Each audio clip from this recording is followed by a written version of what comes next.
Starseed Pilgrim never told you what to do, or how you might possibly accomplish the thing it never told you to do. Critics wrote reviews so mysterious that it made players lose their minds. We just don't have the right vocabulary to deal with games that appropriate game mechanics as a medium of exploration. Cultist Simulator is the same deal.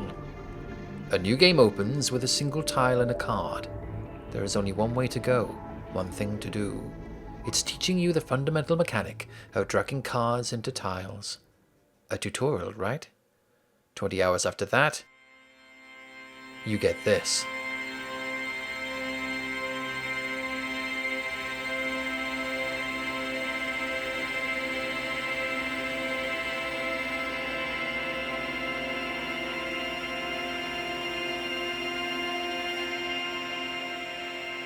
Let me explain what Cultist Simulator is. It is, without a doubt, the Starseed Pilgrim overcooked Minecraft clicker of Lovecraftian narrative games. Okay, right, I see I'm going to have to convince you. In theory, it goes like this. You're going to start a cult in the 1920s and use your followers to chase down lore and artifacts across the world, do terrible things to innocent people, all in the pursuit of your own ascension to glory. This is represented in digital tarot. You drag cards into tiles to make things happen. Some tiles will grab cards themselves, like an adversary hoovering up the echoes of your past misdeeds. Tile, card. I used to think of them as verb and noun, like work and job, but my view changed after a few hours of play. It's Lovecraftian cookery. The tiles are various ovens that need to be fed card ingredients. Bake the right recipe and you get new cards. The heart of Cultist Simulator, then, is to figure out the recipes that will eventually bake you the perfect cake. Of course, it does not have the madness of the co-op pressure cooker Overcooked, of sprinting between ovens and juggling ingredients and swearing at your friends, because you live inside the pause key. This is how you plan. This is how you read the wonderful text.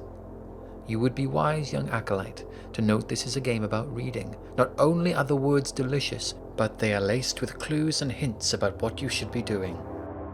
Most of its mysteries are shrouded in language constructed for the game. Who is the mother of ants? What are the hours? Are references to the sun related to forge or lantern or both?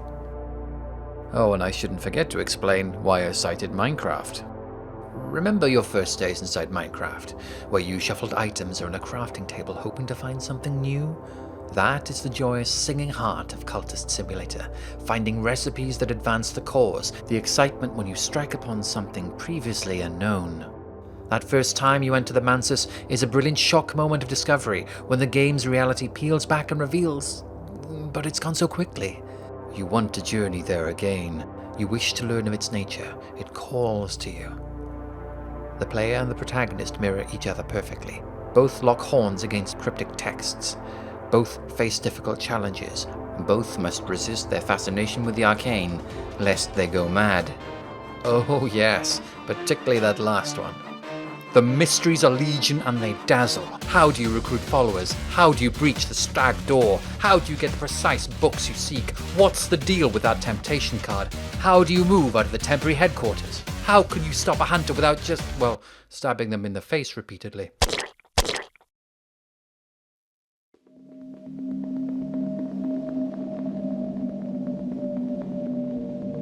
And while you're mulling them over, Grind will see you through. Grind is easy. It asks no questions of you. It offers routine. It promises progress. Keep all the numbers rising. Players love their sultry numbers.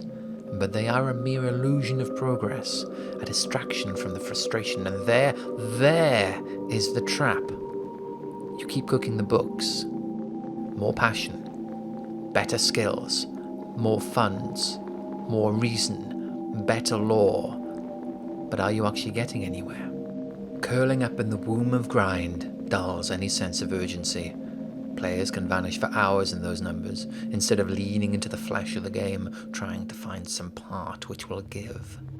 Thus, when caught out by a spate of bad luck, or a momentary lack of attention, all those hours are flushed down the dank toilet of the Mansus. Maybe you painted too hard and drove your character crazy. Maybe you got taken as a sacrifice. Whatever, you're done. Start again. Back to the grindstone. Progress is not easy. Cultist Simulator is no pushover. It throws sickness, dread, fascination, and hunters in your way to distract you from the path. Little barbed plates to spin.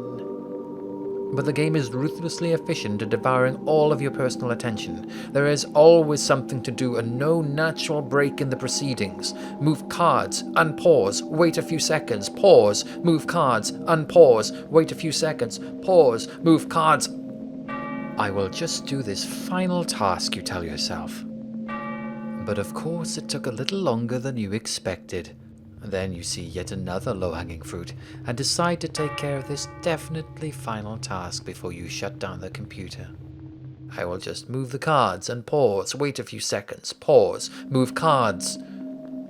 Every time I played Cultist Simulator, I would play in excess of 3 hours.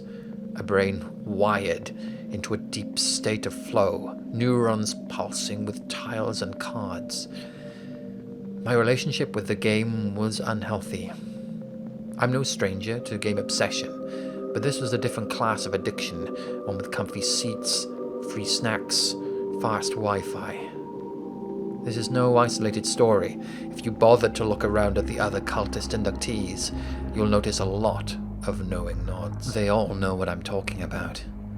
Designer Alexis Kennedy has confessed he spliced his Lovecraftian card DNA with clicker DNA. Clickers are addiction machines, but I find them empty. Cultist Simulator was thus a Trojan horse, a clicker addiction for people who think they are above clicker addiction.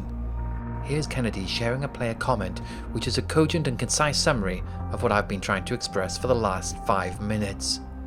Interesting game. I had to delete it after it got a bit addictive and playing non-stop for 19 hours and forgot to eat. I adore Cultist Simulator, but my dysfunctional relationship with it, not so much. I have reached one of the major endings and hope to reach another, in which I expect to become some sort of monstrous developer god who makes addictive Lovecraft-themed games.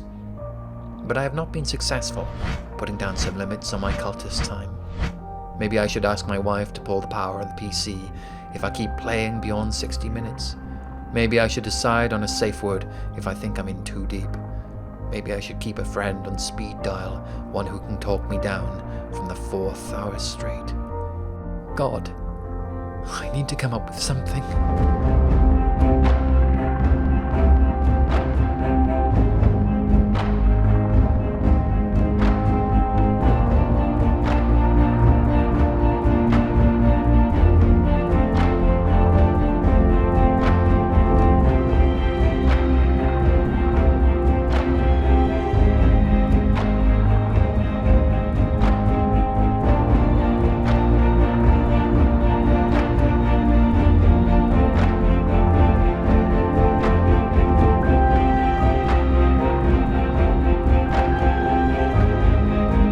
All music is from the excellent Domina game soundtrack by Big Nick. Find it on Bandcamp, and here's the Domina trailer.